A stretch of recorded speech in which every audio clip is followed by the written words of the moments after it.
नमस्कार दोस्तों, मेरे YouTube चैनल पे आपका स्वागत है।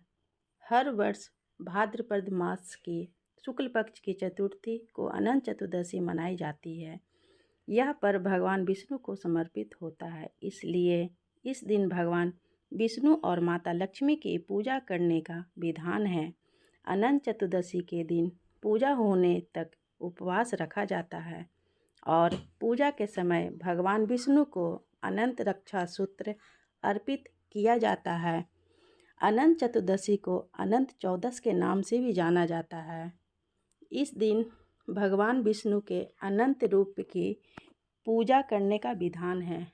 अनंत चतुर्दशी के दिन गणेश विसर्जन करने का भी परंपरा है। कल के दिन अनंत चतुर्दशी का व्रत रखा जाएगा। यह व्रत भगवान विष्णु जी को समर्पित है। मान्यता है कि इस दिन व्रत रख नारायण की आराधना करने से जीवन की परेशानियों का निवारण होता है। अनंत चतुर्दशी को अनंत चौदस के नाम से भी जाना जाता है। इस दिन भगवान विष्णु के अनंत रूप की पूजा करने का विधान है। आइए जानते हैं किन शुभ मुहूर्त में भगवान विष्णु की पूजा करना शुभ रहेगा।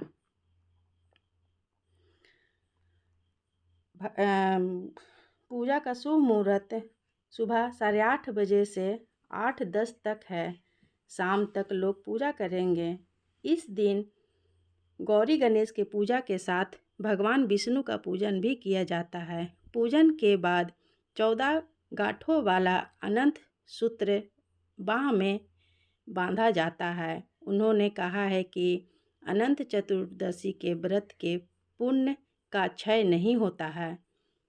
अनंत चतुर्दशी के दिन शयन कर रहे भगवान विष्णु का पूजन किया जाता है। माना जाता है कि इस दिन व्रत रखने से मिलने वाला पुण्य कभी समाप्त नहीं होता। इस व्रत से सभी संकटों से मुक्ति मिल जाती है।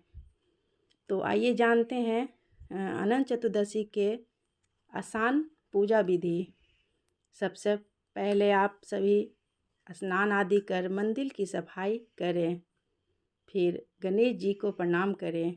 विष्णु जी का पंचामृत सहित गंगा जल से अभिषेक करें।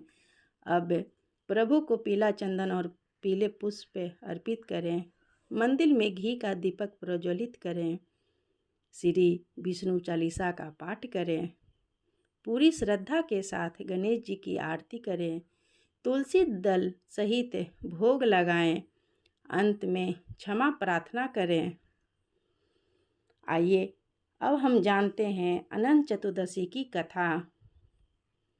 मान्यता है कि जब पांडव जुए में अपना सब कुछ हार गए, वन में भटक रहे थे, तब भगवान श्री कृष्ण ने उन्हें अनंत चतुर्दशी का व्रत रखने की सलाह दी थी। उन्होंने पूरे विधि विधान से यह व्रत किया और अनंत सूत्र बांधा था। इसके बाद उनके संकट समाप्त हुए थे।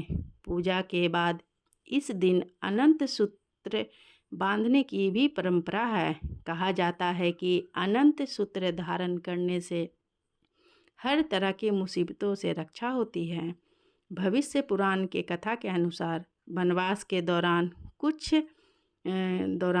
दुख से अनंत पीड़ित युधिष्ठिर ने भगवान श्री कृष्ण से इससे निवृत्ति के उपाय बतलाने का आग्रह किया था। भगवान श्री कृष्ण ने अपने विभिन्न रूपों में अनंत अर्थात अत्यंत व्यापक स्वरूप की चर्चा करते हुए इस दुख की निवृत्ति के लिए श्रद्धापूर्वक इनकी पूजा अर्चना कर अपने 14 नामों वाले ग्रंथिया को धारण करने की सलाह दी थी।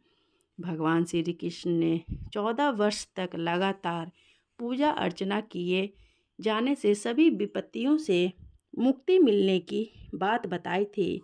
ऐसी मान्यता है कि वनवास के दौरान 14 वर्षों में पांडवों ने लगातार भगवान अनंत की पूजा कर विपत्तियों से मुक्ति पाई थी। इसके महत्व के संबंध में भगवान ने सतयुग में सुमंतु नामक एक ब्राह्मण की कथा का उल्लेख करते हुए इससे भौतिक सुख के बाद पारमार्थिक लाभ का विस्तार से वर्णन किया था। प्राचीन काल से चली आ रही इस पूजा को लोग श्रद्धापूर्वक मनाते चले आ रहे हैं और इस पर्व को लोग बहुत ही धूमधाम से मनाते हैं और आज के दिन अनंत भगवान के रूप में अच्छे से पकवान घर में बनाए जाते हैं और ब्राह्मणों को भोजन कराया जाता है। इसमें मीठे पकवान, मालपुए और अन्य तरह तरह की विभिन्न पकवानें बनाई जाती हैं। तो मैं आप लोग से आशा करती हूँ कि आप सभी को यह अनंत चतुर्दशी की संपूर्ण जानकारियाँ अच्छी लगी हो। धन्यवाद।